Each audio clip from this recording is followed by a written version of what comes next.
$5,154. The slash in SMC L 1/2 hides 2 eligibility roads. Professor Beaulieu is at the desk to help us keep those 2 roads from being blended into one shortcut. Watch the archive search land on one matching case file. The published rate is only useful after we identify what that file actually says. Keep one number warm. Later, we'll test whether 2 other evaluations can create the required threshold without reusing the base condition.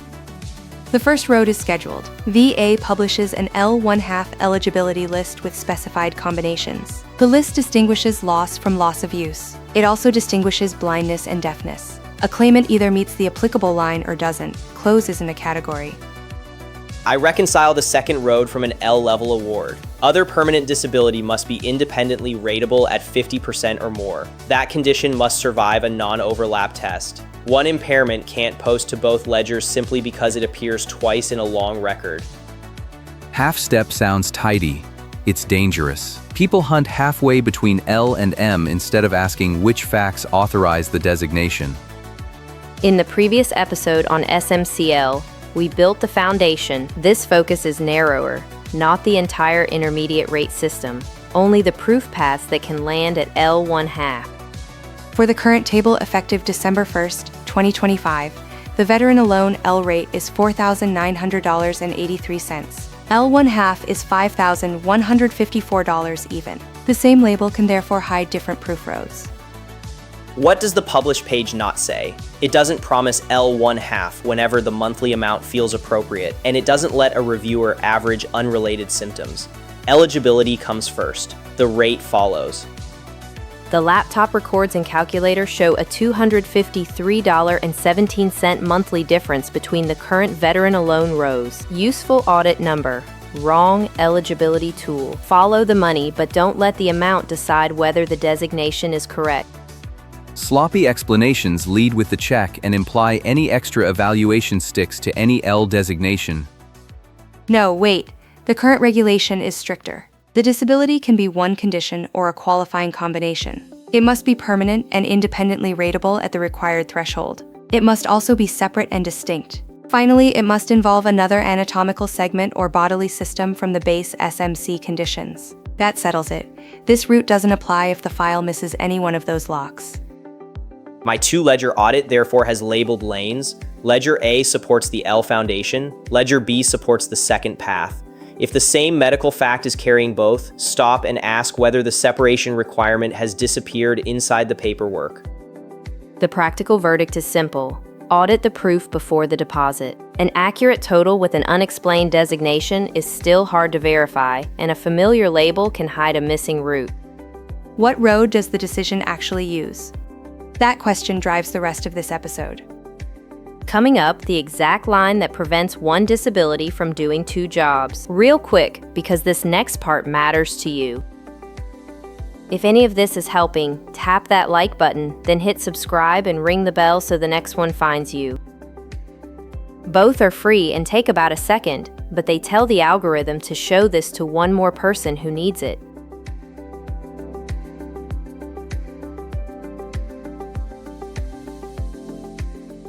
One joint changes the answer. Read the scheduled road, don't summarize it.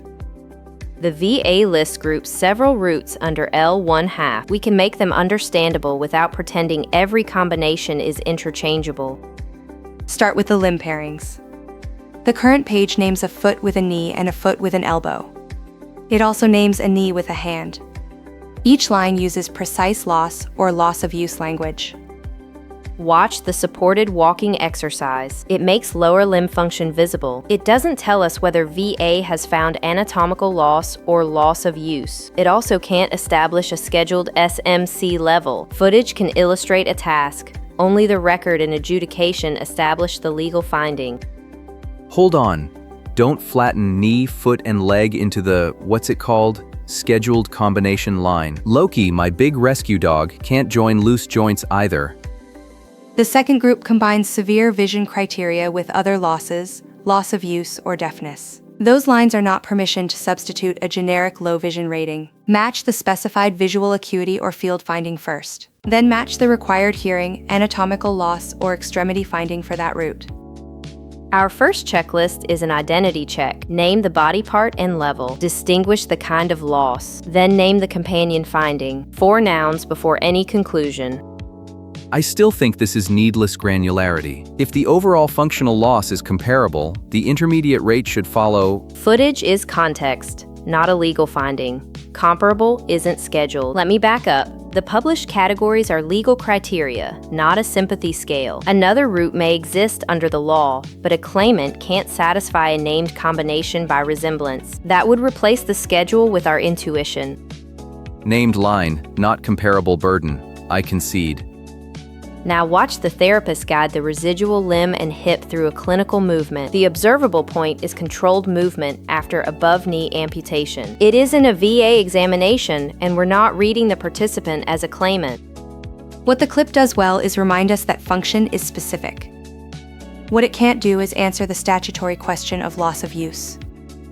That determination turns on whether effective function remains and on the governing comparison, not on the presence of a prosthesis or the difficulty of one exercise. Before we crown that rule, does visible function prove the destination? No, the schedule is a routing table, not a verdict from footage. What boundary do you want stated plainly? This person walking with a prosthesis while carrying bags is a second distinct action. It can support a conversation about function and anatomical level. It can't stand in for a medical finding, an adjudicative conclusion, or the listed combination on the VA page. Match the record to the exact VA line. Scheduled road, no approximation. Added disability road, no duplication. Professor Beaulieu, put the 4 regulatory locks on that second road.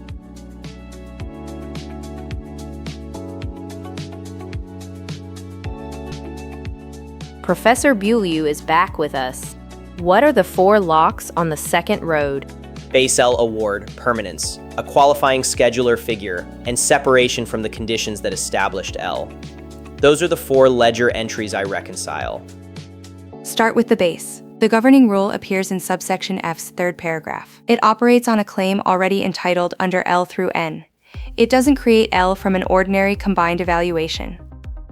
As the therapist guides this upper limb movement, distinguish what you can see from what the rule asks. The clip shows a functional task. The regulation asks whether the additional disability is permanent, independently rateable, and legally distinct from the base SMC conditions. A temporary post-surgical evaluation can clear the threshold. Temporary severity still isn't the permanent disability this route requires. Then reconcile the second ledger. The additional condition or qualifying combination must be independently rateable at the scheduler floor without borrowing effects already used to establish base L. Call that the 2-ledger test. The 4th lock is the most often abbreviated, separate and distinct, involving different anatomical segments or bodily systems. Saying unrelated isn't enough unless the file shows what established L and what independently establishes the new figure. Aid and attendance base, permanent respiratory condition at 60%, different system, independent figure, route open. Not so fast. Name what caused the aid need. Different anatomy or a different bodily system must survive the map. If the respiratory condition helped establish L-level aid and attendance, calling it distinct later doesn't make it non-overlapping. That's safest. I mean, safest if the base map is complete. The support beneath L matters more than the letter printed at the top. That correction is essential. Build ledger A first, then reconcile the added disability against it. A standalone diagnostic code can still overlap the same anatomical segment, bodily system, or functional basis. It's the base map that repairs the question. Does the new figure stay non-overlapping after the base L evidence is mapped? Harder, but answerable. Put the letter, code sheet, and medical record side by side. Watch the runner with a prosthesis. Visible function still can't prove the added disability is independent. Erica, the 2-ledger test needs 1 traceable job for every condition before it can affect the outcome. A failing reuse example is cleaner.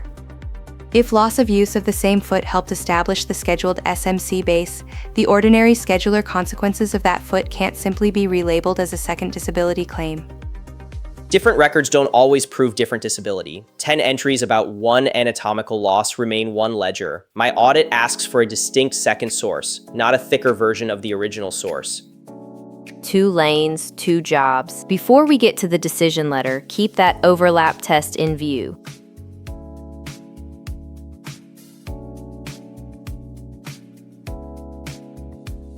Separate question. Can one disability or a combination qualify? Yes, if independently rateable at the threshold. That wording matters because combination doesn't mean ordinary addition. Two 30% ratings don't become 60 by putting a plus sign between them.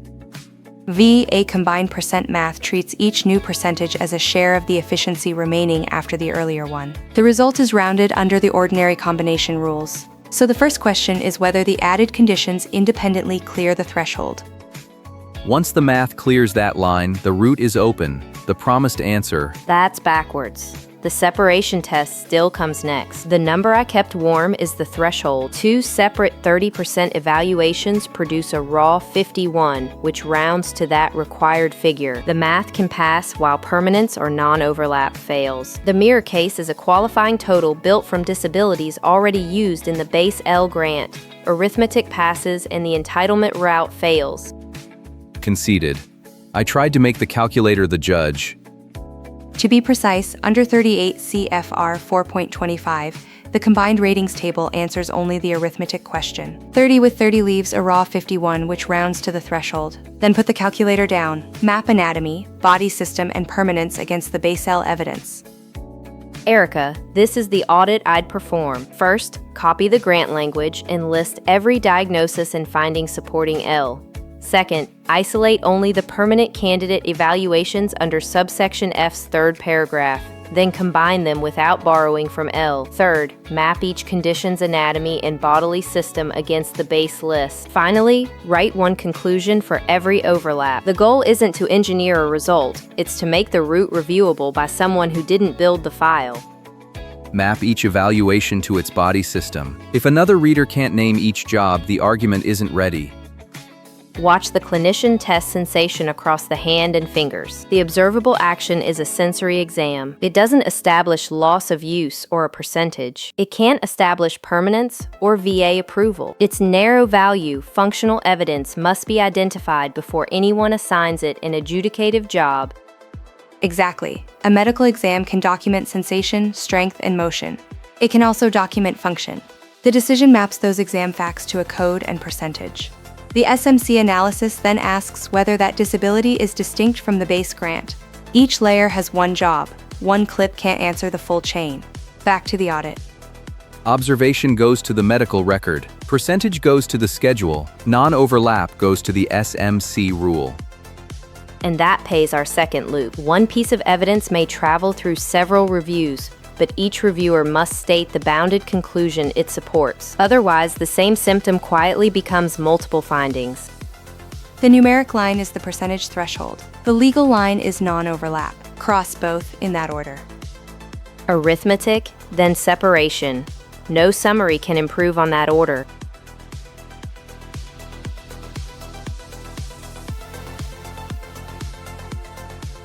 Caroline, pull the actual decision letter. Which SMC designation is printed before you trust the deposit?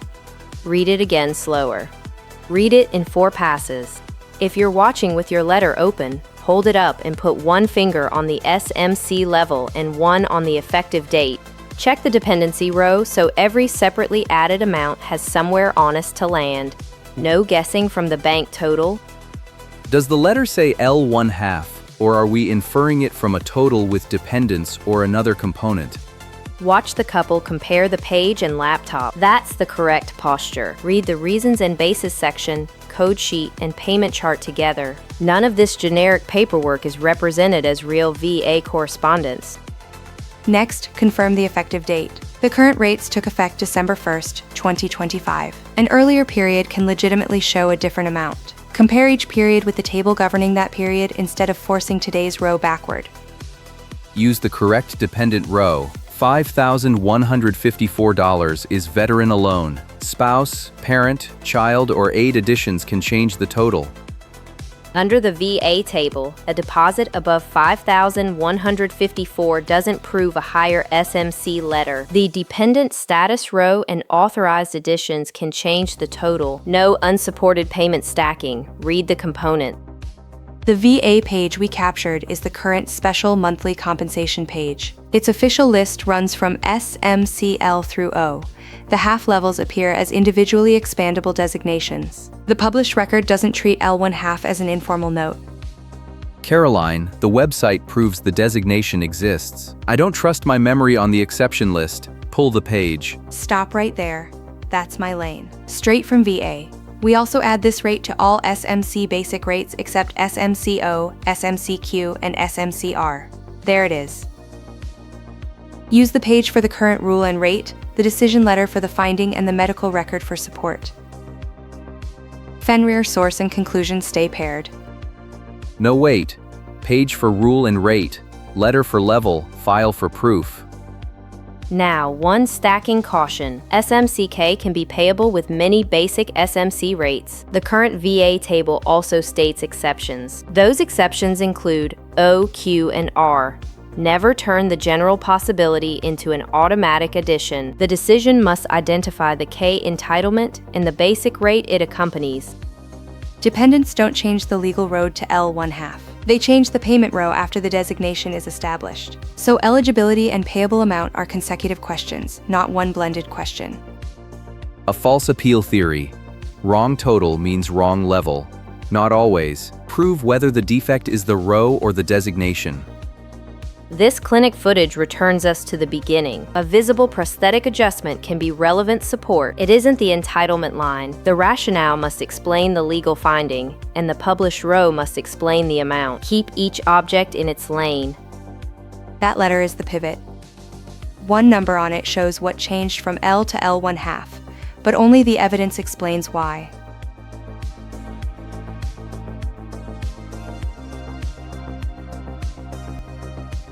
Professor Boulou is back with us mid-thought. What does that monthly gap prove? It proves only that the two published ledger rows reconcile to that gap. It isn't an eligibility test. Base L rate $4,900.83. This outdoor walking footage shows mobility, not eligibility proof. L1/2 rate $5,154 even. That difference could fund plenty of late-night documentaries, but the published record is the real anchor. Subtract the two ledger rows, $253.17 monthly. Does any other evaluation produce that amount automatically? Wrong. Only the qualifying route changes the designation. Right. Audit check 1. Identify the base SMC level. Check 2. Name every condition establishing that base. Third check, identify the permanent second disability or combination. Check 4. Confirm it independently reaches the threshold. It is the fourth line in the 5-point eligibility audit. Use the rate difference for the audit, never as a legal shortcut. Check 5. Prove non-overlapping anatomy or bodily system. Then verify date, dependency row, and every addition. The deposit is the back edge, not the starting point. Fenrir, teach the back edge. Why can't the deposit answer eligibility by itself? To be exact, the boundary is this. The bank shows one blended total, trace backward, rate page for dollars, letter for level, evidence for the legal road. Changed case. Two veterans both hold L1/2.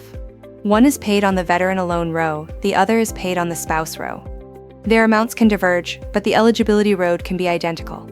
The boundary is simple. Dependency can change the amount after entitlement without changing the route that established the level. Watch this person adjust and secure a prosthetic lower leg. Function is visible, eligibility isn't. Walk away with this. A labeled map beats a larger adjective. Payment can confirm arithmetic, never the missing proof path. If both deposits match but one file recycled the base condition, the same amount can still produce a distinct legal result. Good. That's the back edge. Professor Boulou, thank you for keeping the two roads distinct. Glad to help. If this clarified your case, tap like and subscribe so the next VA benefits audit finds you. Which road does your decision name, and can you trace every finding that keeps it open? Keep the evidence labeled and the current table close. Until next time, take good care.